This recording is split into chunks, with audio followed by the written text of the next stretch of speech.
अस्सलामुअलैकुम मेरे अजीज़ तलबा और तालबात। मैं हूं मोहम्मद आतिफ याकूब और उम्मीद करता हूं कि आप सब बखैर आफियत हैं। आप मुझसे पढ़ रहे हैं जमात दहम की फ़िज़िक्स, और जमात दहम के फ़िज़िक्स में हम अपनी किताब का यूनिट नंबर 11 साउंड पढ़ रहे हैं। साउंड के इस चैप्टर में हमने ये बात अभी तक तय की है कि साउंड एक वेव है, मैकेनिकल वेव है, और मैकेनिकल वेव से आगे ये एक लॉन्गिट्यूडनल वेव है। मज़ीद हमने अपने पिछले लेक्चर में साउंड की खसूसियात का आगाज़ किया था। इस आगाज़ में हमने साउंड की खसूसियत लाउडनेस पढ़ ली थी। आज के लेक्चर में हम देखेंगे कि ये लाउडनेस किन किन अवामिल पर मुनहसिर है। किसको बढ़ाऊंगा तो लाउडनेस बढ़ेगी, किस चीज़ को कम करूंगा तो लाउडनेस कम होगी। तो चलें बगैर किसी ताख़ीर के चलते हैं अपने लाइट बोर्ड की जानिब। जी तो स्टूडेंट्स, हम फिजिक्स सीखने के अमल में अपने दूसरे बाब यानी कि साउंड का चैप्टर शुरू किए हुए हैं। इस सफ़र में हम अभी तक ये देख चुके हैं कि साउंड क्या है। हमने देखा कि साउंड एक वेव है। वेव की कौन सी नेचर, वेव की जो किस्म है वो मैकेनिकल, साउंड जो है वो मैकेनिकल वेव है। और मैकेनिकल वेव में से कौन से मैकेनिकल वेव, तो हमने ये देखा था कि साउंड एक लॉन्गिट्यूडनल वेव है।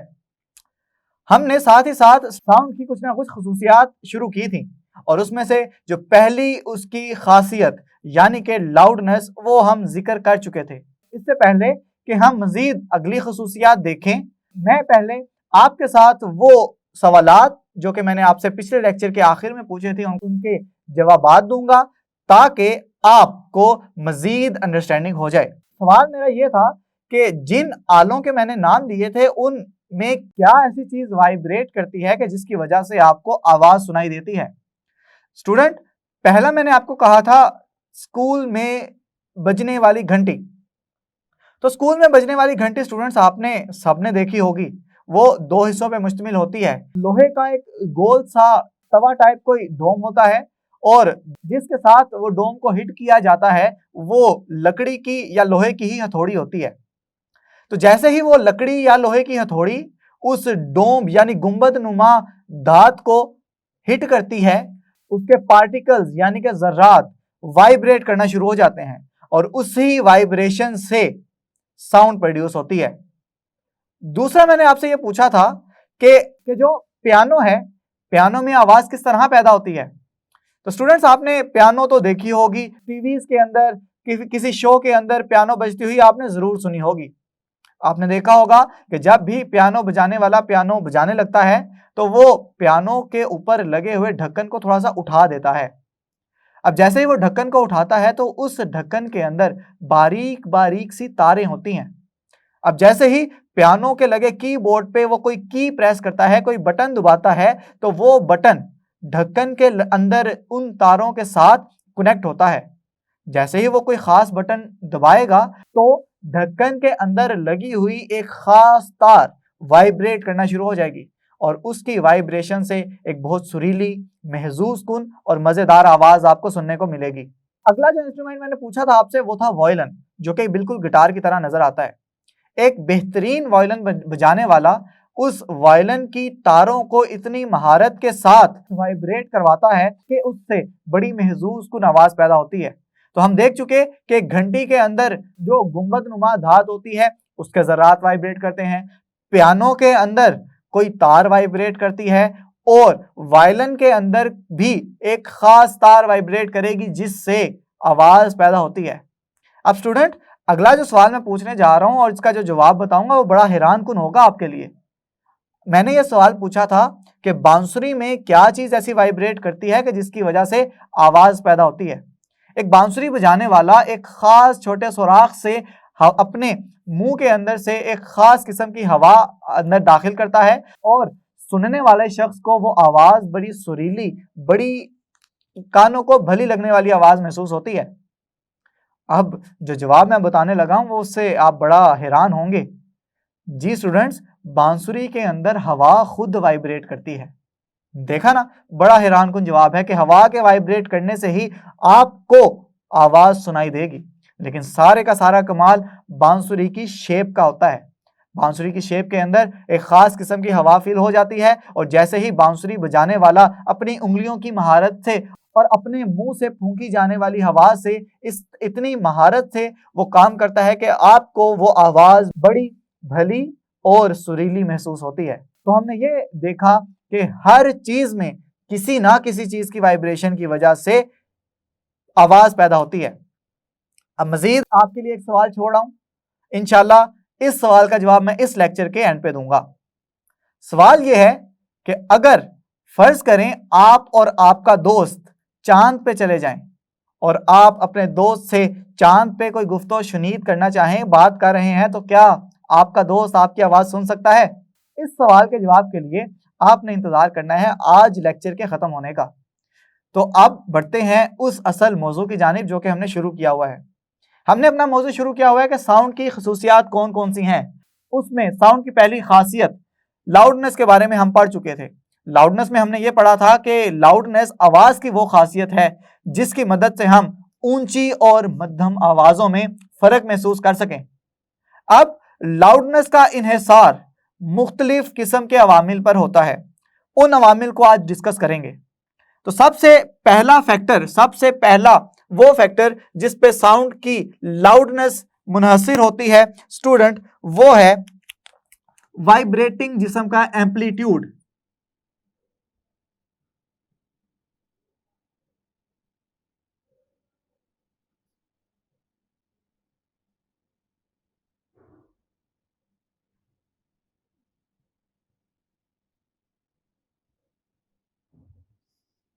जी तो स्टूडेंट्स, हेडिंग मैंने आपके सामने लिख दी कि ये वाइब्रेटिंग जिस्म के एम्पलीट्यूड पे मुनहसिर होती है। एम्पलीट्यूड नाम सुना सुना सा लग रहा है जी, क्या होता था एम्पलीट्यूड? जी, एम्पलीट्यूड होता था कि किसी भी जिस्म की, किसी भी चीज की, उसकी वस्ती पोजीशन से इंतहाई पोजीशन तक के फासले को हम नाम देते थे एम्पलीट्यूड का। अब इस साउंड के अंदर हम एम्पलीट्यूड को किस तरह से इसको मरबूत करेंगे, इसका ताल्लुक बनाएंगे। तो स्टूडेंट्स, फर्ज करें एक गिटार बजाने वाला गिटार की तार को बड़ी बारीकी के साथ, बड़े आराम के साथ प्लग करता है, उसको खींचता है और उसमें वाइब्रेशन पैदा करवाता है। अब उससे पैदा होने वाली आवाज कम होगी, लेकिन अगर वही गिटार बजाने वाला उसी तार को बड़ी शिद्दत के साथ वायोलेंटली प्लग करना शुरू कर दे, उसके अंदर वाइब्रेशंस पैदा करवाना शुरू कर दे, तो उससे पैदा होने वाली जो आवाज होगी वो बड़ी ऊंची होगी और कोई दूर बैठा शख्स भी उस गिटार की आवाज को सुन सकता है। इसी तरह से स्टूडेंट्स, अगर मैं आपको कहूं कि आपको एक ढोल दे दूं और कहूं कि इस ढोल की आवाज ज्यादा दूर तक नहीं जानी चाहिए, करीब करीब के लोग ही सुन सकें, तो आप क्या करेंगे? आप देखेंगे कि जो ढोल बजाने वाला शख्स है वो ढोल की जो परत होती है, उसकी सतह होती है, उसको बड़े आराम आराम से बीट करेगा, आराम आराम से उस पर जोर लगाएगा। लेकिन अगर मैं कहूं कि ये इतनी जोर से बजाएं कि दूर दूर तक इसकी आवाज जानी चाहिए, तो आप देखेंगे कि ढोल बजाने वाला बड़ी शिद्दत के साथ उस ढोल की परत को जरब लगा रहा होगा। अब अगर हम देखें कि जब ढोल बजाने वाला अभी ढोल पे जरब नहीं लगा रहा, तो उसकी जो परत है वो बिल्कुल इस हालत में है। अब अगर मैं जब उसे कहूंगा कि आपने ऐसी फोर्स लगानी है कि जिससे आवाज हल्की मध्यम पैदा हो, तो वो इस तरह से बजाएगा कि इसकी ये जो परत है ये बड़ी आहिस्ता आहिस्ता ऊपर और नीचे जाएगी। लेकिन अगर मैं उसे ये कह दूं कि आपने वायोलेंटली बड़ी शिद्दत के साथ इस ढोल में आवाज पैदा करवानी है कि दूर दूर तक जो लोग हैं वो इसकी आवाज को सुन सकें, तो वो उस पर इस कदर फोर्स लगाएगा कि जो उसकी वस्ती पोजीशन है ये वाली, तो ढोल की जो परत है इसका जो एम्पलीट्यूड होगा ये बहुत ज्यादा ऊपर, बहुत ज्यादा नीचे, फिर ऊपर, फिर नीचे। तो इसका मतलब है कि जितना ज्यादा एम्पलीट्यूड होगा उतनी ज्यादा लाउडनेस बढ़ती चली जाएगी। तो हमने देखा कि वाइब्रेटिंग जिस्म का एम्पलीट्यूड जितना ज्यादा होगा उससे पैदा होने वाली आवाज भी उतनी ज्यादा होगी। तो चलें इस पॉइंट को हम लिख लेते हैं कि एम्पलीट्यूड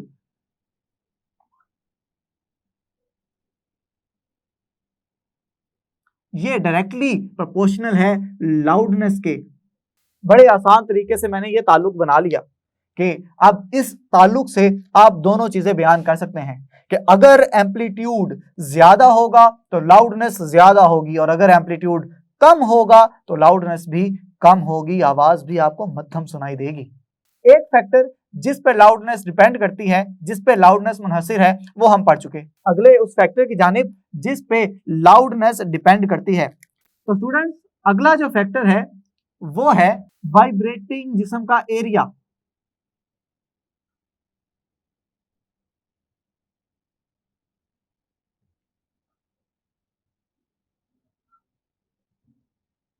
जी, एरिया आप जानते हैं क्या होता है? किसी भी चीज पे जो फोर्स लगाई जा रही है वो फोर्स किस एरिया पे लगाई जा रही है। अगर जिस जगह पे मैं फोर्स लगा रहा हूं वो एरिया ज्यादा होगा तो डेफिनेटली आंसर भी ज्यादा आएगा, और अगर फोर्स कम एरिया पे लगा रहा हूं तो जो आंसर आएगा वो भी कम आएगा। इसी तरह से स्टूडेंट्स, वाइब्रेटिंग जिस्म का एरिया ये बात तय करेगा कि किसी भी आवाज की बुलंदी या किसी भी आवाज की लाउडनेस ज्यादा होगी या मध्यम होगी। इसके लिए मिसाल आप दोबारा लें, क्योंकि इंसान मिसालों से ज्यादा सीखता है। मिसाल ले लें आप एक बहुत बड़े ढोल की और एक छोटी ढोलकी की। अब आप एक ही शख्स को ढोलकी दे दें और उसी एक शख्स को आप बड़ा सा ढोल पकड़ा दें, तो आप क्या देखेंगे? आप क्या इमेजिन कर सकते हैं कि किसकी आवाज ज्यादा होगी? स्टूडेंट्स, घर पे बजने वाली जो ढोलकी है या छोटी सी ढोलक जो होती है, जितनी मर्जी उस पर जरबे लगाता जाऊं जोर से, आप देखेंगे कि उस पर एक खास हद से ज्यादा साउंड प्रोड्यूस नहीं होगी, और वो साउंड किसी खास फासले जो कि बहुत ज्यादा दूर नहीं होगा उन्हीं लोगों तक सुनाई देगी। लेकिन अगर मैं उसी बजाने वाले शख्स को कहूं कि इतनी ही फोर्स के साथ आपने ढोल बजाना है, तो चूंकि ढोल का वाइब्रेटिंग एरिया बहुत ज्यादा होता है, तो जैसे ही वो उतनी फोर्स लगाएगा जितनी वो ढोलक पे लगा रहा था, तो आप देखेंगे कि उसकी वजह से लाउडनेस बहुत ज्यादा बढ़ जाएगी। तो इससे यह बात तय हो गई कि जितना किसी भी वाइब्रेटिंग जिस्म का एरिया बड़ा होगा, उससे पैदा होने वाली आवाज की लाउडनेस ज्यादा होगी, और जिसका जितना एरिया कम होगा उसकी लाउडनेस उतनी कम होगी। तो चलें इसका भी ताल्लुक बना लेते हैं। इसका ताल्लुक भी हम इसी तरह से बनाएंगे कि वाइब्रेटिंग जिस्म का जो एरिया है ये भी डायरेक्टली प्रोपोर्शनल है लाउडनेस के।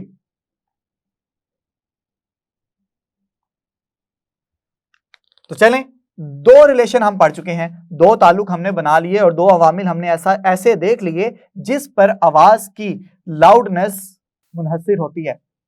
अब एक तीसरा एक और आंसर है जी, वो क्या है? वो है जी वाइब्रेटिंग जिस्म से फासला।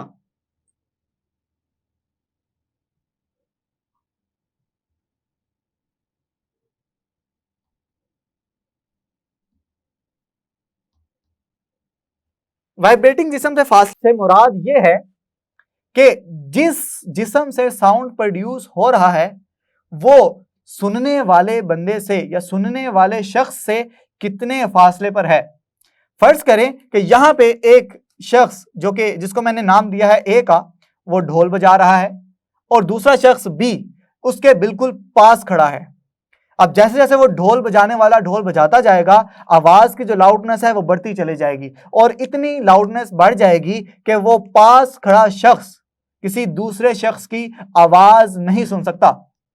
लेकिन अगर वही शख्स उस ढोल बजाने वाले से थोड़ा सा दूर चला जाए, ज्यादा फासले पे खड़ा हो जाए, तो क्या होगा? उसको ढोल की आवाज में थोड़ी सी कमी महसूस होगी, और अब अगर कोई शख्स उससे बात कर रहा है तो वो बड़ी आसानी के साथ उसकी बात को समझ भी सकता है और उसकी बात का जवाब भी दे सकता है। अक्सर आपने देखा होगा कि आप किसी ऐसी जगह पे खड़े हों जहां पे लाउड स्पीकर्स बहुत जोर जोर से साउंड प्रोड्यूस कर रहे हों, तो आपके लिए अपने पास खड़े दोस्त की बात का सुनना भी नामुमकिन हो जाता है। और अगर आप उस लाउड स्पीकर से थोड़ा सा फासले पे जाके खड़े हो जाएं, थोड़ा सा दूर जाके खड़े हो जाएं, तो आप अपने दोस्त की या किसी भी शख्स की बात को बासानी सुन भी सकते हैं और उसको बासानी रिस्पॉन्ड भी कर सकते हैं। तो यहां से हमने क्या ताल्लुक देखा? यहां से हमने ये ताल्लुक निकाला कि जितना ज्यादा फासला होगा लाउडनेस उतनी कम होगी, और जितना कम फासला होगा लाउडनेस उतनी ज्यादा होगी। यानी कि यहां पे रिलेशन डायरेक्ट नहीं बनेगा बल्कि इनवर्स रिलेशन बनेगा कि एक चीज के बढ़ने से दूसरी चीज कम हो रही है। तो मैं यहां से लिखूंगा कि वाइब्रेटिंग जिस्म का जो फासला है ये इनवर्सली प्रोपोर्शनल है लाउडनेस के। तो ये ले जी, हमने तीनों फैक्टर्स देख लिए जिस पे साउंड की लाउडनेस मुनहसिर है, इन्हिसार करती है। और यही तीनों फैक्टर्स आपसे वो अलग लॉन्ग क्वेश्चन बना के भी पूछ सकता है।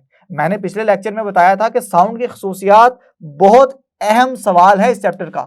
और आपसे यह सवाल इस तरह भी पूछा जा सकता है कि बताएं साउंड की खसूसियात क्या क्या हैं। उसमें आप एक तो लाउडनेस लिखेंगे, बाकियों का जिक्र भी मैं करूंगा आने वाले लेक्चर्स में। और एक सवाल वो इस तरह से भी पूछ सकता है कि साउंड की लाउडनेस से क्या मुराद है और ये किन किन अवामिल पर मुनहसिर होती है।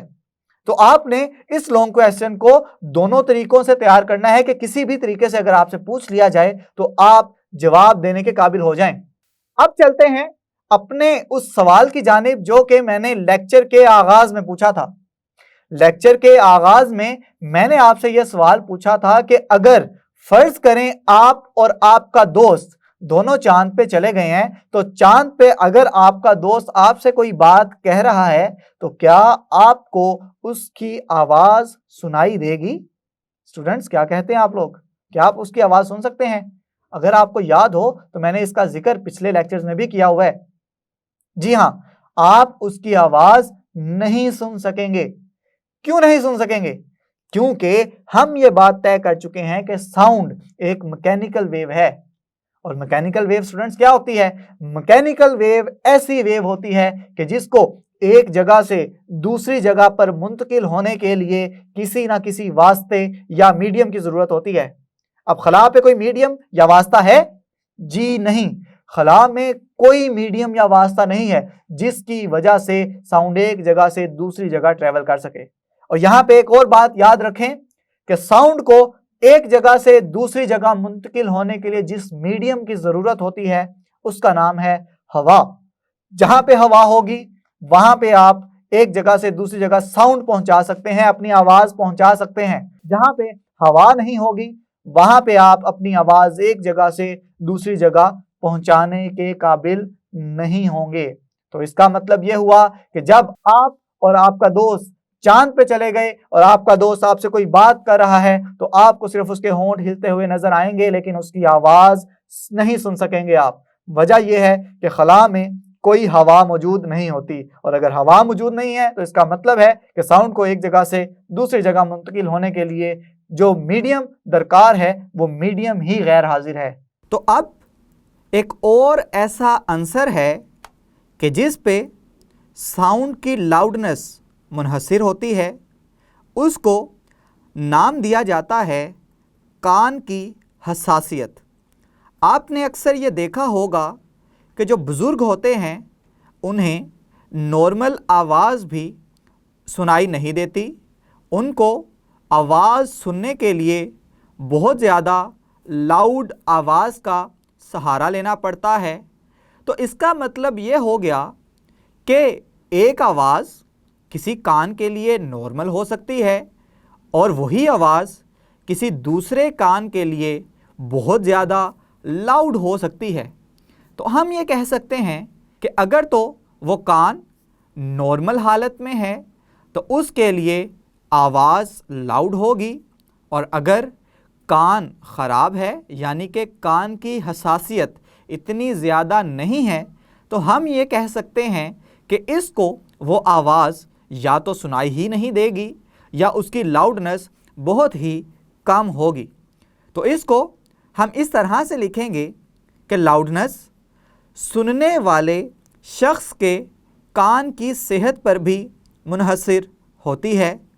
जो साउंड किसी अच्छी समात रखने वाले शख्स को ऊंची सुनाई देती है, वही आवाज़ किसी ख़राब समात रखने वाले शख्स को मध्यम सुनाई देती है। ताहम साउंड की एक ऐसी खसूसियत भी है जो कि सुनने वाले कान की हसासियत पर मुनहसिर नहीं होती। इसे साउंड की इंटेंसिटी कहते हैं। स्टूडेंट्स, उम्मीद करता हूं कि ये सारी बातें, ये सारी बहस आपको समझ में आई होगी। जी तो मेरे अजीज तलबा और तालिबात, जैसे जैसे साउंड के चैप्टर में आगे बढ़ते चले जा रहे हैं, मज़ीद चीज़ें सीखने का मौका मिलता चला जा रहा है। आज के लेक्चर में हम ये सीख चुके हैं कि किसी भी आवाज़ की लाउडनेस 3 अवामिल पर मुनहसिर है। पहला हमने ये देखा कि जिस्म का एम्पलीट्यूड, जितना जिस्म का एम्पलीट्यूड ज़्यादा होगा उतनी ज़्यादा लाउडनेस ज़्यादा होगी। दूसरा हमने देखा कि वाइब्रेटिंग जिस्म का एरिया, जितना वाइब्रेटिंग जिस्म का एरिया ज़्यादा होगा उससे पैदा होने वाली आवाज़ भी उतनी ही लाउड होगी। और तीसरा हमने देखा कि वाइब्रेटिंग जिस्म से फासला, अगर वाइब्रेटिंग जिस्म से फासला कम है तो लाउडनेस ज़्यादा होगी, यानी कि फासला और लाउडनेस दोनों एक दूसरे के साथ इन्वर्सली प्रोपोर्शनल है। उम्मीद करता हूं कि आज के लेक्चर की आपको समझ आई होगी। मज़ीद खुसूसियात हम देखेंगे आइंदा आने वाले लेक्चर में। तब तक के लिए अपना ख्याल रखें, अपने से ज़्यादा दूसरों का खुश रहें, खुशियाँ बांटें। अल्लाह हाफिज़।